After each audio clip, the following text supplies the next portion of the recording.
Assalamualaikum warahmatullahi wabarakatuh. Perkenalkan, nama saya Rani Anggita. Nama saya Sofi Melvina. Akan memaparkan materi tentang imunisasi.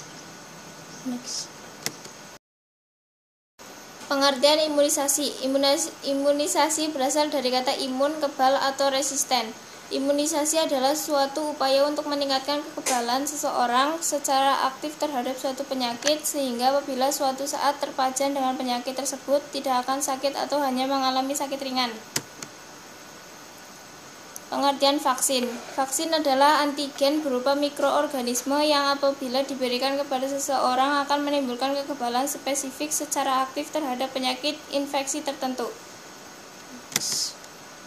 Tujuan pemberian imunisasi. 1. Tujuan umum: menurunkan angka kesakitan, kematian, dan kecacatan akibat penyakit yang dapat dicegah dengan imunisasi.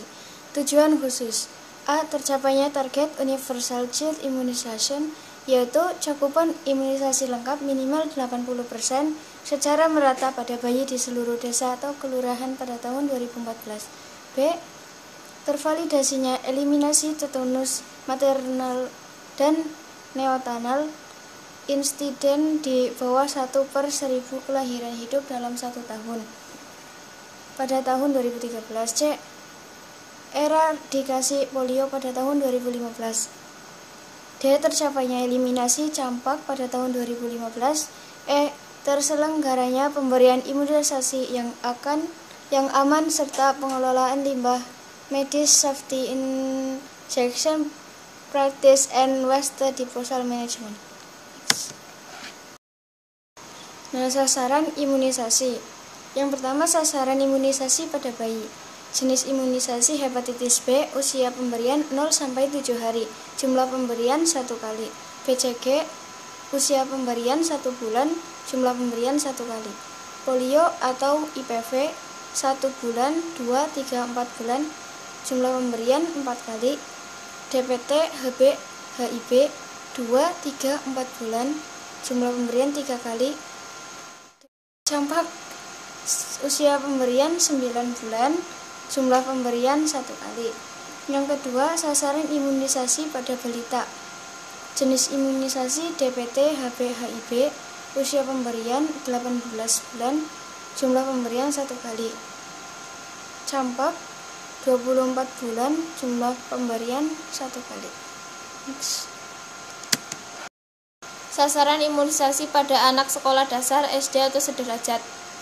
Kelas 1 SD, jenis imunisasi campak, waktu pemberian bulan Agustus. Kelas 1 SD, jenis imunisasi DT, waktu pemberian bulan November.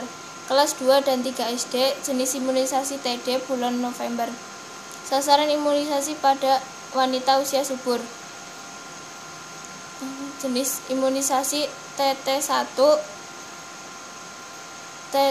TT2, usia pemberian 1 bulan setelah TT1, masa perlindungan 3 tahun. TT3, 6 bulan setelah TT2, masa perlindungan 5 tahun. TT4, 12 bulan setelah TT3, masa perlindungan 10 tahun. TT5, 12 bulan setelah TT4, masa perlindungan 25 tahun.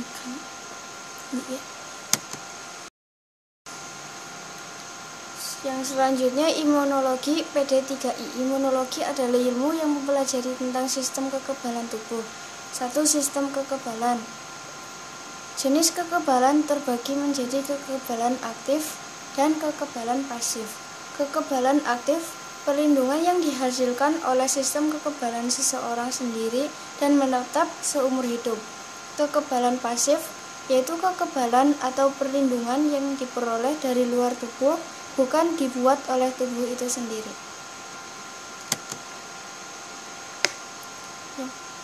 Penggolongan vaksin. Vaksin yang sensitif terhadap beku atau free sensitive atau VS, yaitu vaksin DT, TT, TD, hepatitis B, dan DPT atau HIB atau HIV.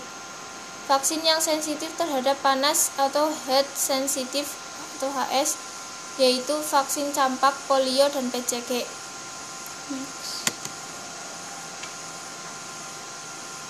Skema jenis imunisasi berdasarkan sifat penyelenggaraan.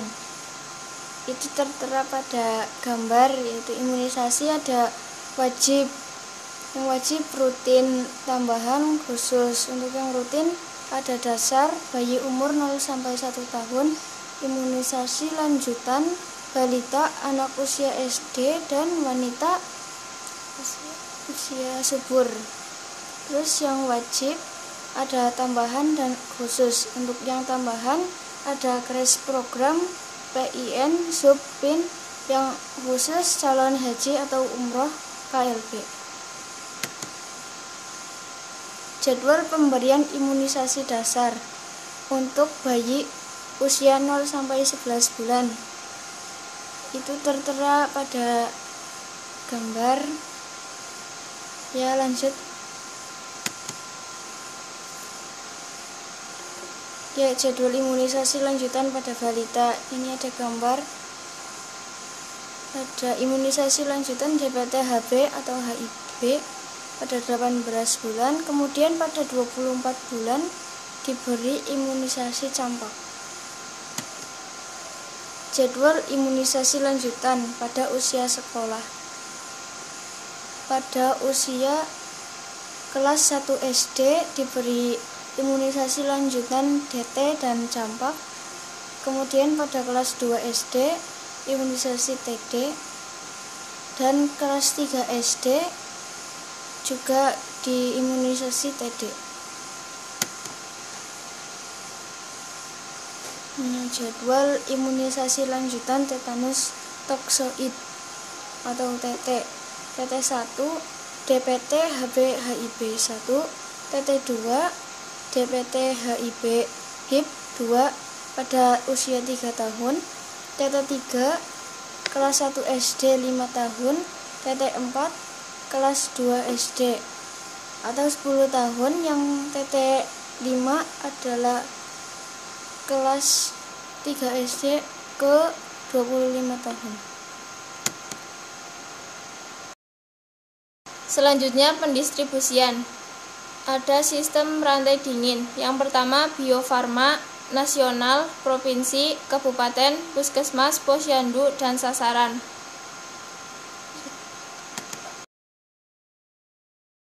Penyimpanan vaksin. Untuk menjaga kualitas vaksin tetap tinggi sejak diterima sampai didistribusikan ke tingkat berikutnya, vaksin harus selalu disimpan pada suhu yang telah ditetapkan sebagai berikut. Kabupaten atau kota. Vaksin polio disimpan pada suhu min 15 derajat sampai dengan min 25 derajat Celcius pada freeze room atau freezer. Vaksin lainnya disimpan pada suhu 2 derajat sampai 8 derajat Celcius pada cold room atau lemari es. Puskesmas. Semua vaksin disimpan pada suhu 2 derajat Celcius sampai 8 derajat Celcius pada lemari es. Khusus vaksin hepatitis B pada bidan desa disimpan pada suhu ruangan terlindung dari sinar matahari langsung. Masa kadaluarsa vaksin. Apabila kondisi VVM vaksin sama, maka digunakan vaksin yang lebih pendek masa kadaluarsanya atau Early Expire First Out atau EEFO. Waktu penerimaan vaksin atau First In First Out atau FIFO. Vaksin yang terlebih dahulu diterima sebaiknya dikeluarkan terlebih dahulu. Hal ini dilakukan dengan asumsi bahwa vaksin yang diterima lebih awal mempunyai jangka waktu pemakaian yang pendek. Pemakaian vaksin sisa. Vaksin sisa pada pelayanan statis, yaitu puskesmas, rumah sakit, atau praktik swasta, bisa digunakan pada layanan hari berikutnya. Beberapa syarat yang harus dipenuhi adalah sebagai berikut. A. Disimpan pada suhu 2 derajat sampai dengan 8 derajat Celcius. B. VVM dalam kondisi A atau B. C. Belum kadaluarsa. D. Tidak terendam air selama penyimpanan. E. Belum melampaui masa pemakaian. Sarana penyimpanan vaksin. A. Kamar dingin dan kamar beku. B. Lemari es dan freezer.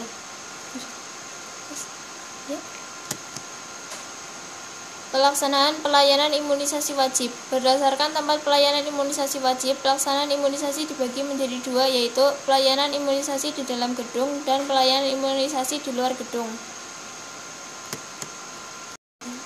Pelayanan imunisasi di dalam gedung atau komponen statis, seperti puskesmas, puskesmas pembantu, rumah sakit, bidang praktik, dan dokter praktik. A. Kebutuhan logistik untuk unit pelayanan kesehatan swasta atau UPKS, vaksin dan pelarutannya, alat suntik atau ADS, safety box, diperoleh dari Dinas Kesehatan Kabupaten atau Kota melalui puskesmas di wilayahnya. B. Pemakaian logistik harus dilaporkan setiap bulan pada puskesmas setempat bersamaan dengan laporan cakupan pelayanan imunisasi. C. Laporan imunisasi dibuat sesuai dengan standar yang ditetapkan atau dalam buku KIA, rekam medis, dan atau kohort. Pelayanan imunisasi di luar gedung atau komponen dinamis, seperti posyandu di sekolah atau melalui kunjungan rumah. Dalam pemberian imunisasi di luar gedung harus diperhatikan dalam kualitas vaksin, pemakaian alat suntik harus menggunakan ADS, dan hal-hal penting saat pemberian imunisasi, dosis, cara dan tempat pemberian, interval pemberian, tindakan antiseptik, dan kontraindikasi. Hal-hal yang harus diperhatikan dalam menentukan kualitas dan keamanan vaksin. A. Vaksin belum kadaluarsa. B. Sensitif, beku, belum pernah mengalami pembekuan. C. Vaksin belum terpapar suhu panas yang berlebihan. D. Vaksin belum melampaui batas waktu ketentuan pemakaian vaksin yang telah dibuka. E. Pencampuran vaksin dengan pelarut harus berasal dari pabrik yang sama. Ya, sekian presentasi dari saya. Apabila terdapat kesalahan kata, kami mohon maaf yang sebesar-besarnya. Wassalamualaikum warahmatullahi wabarakatuh.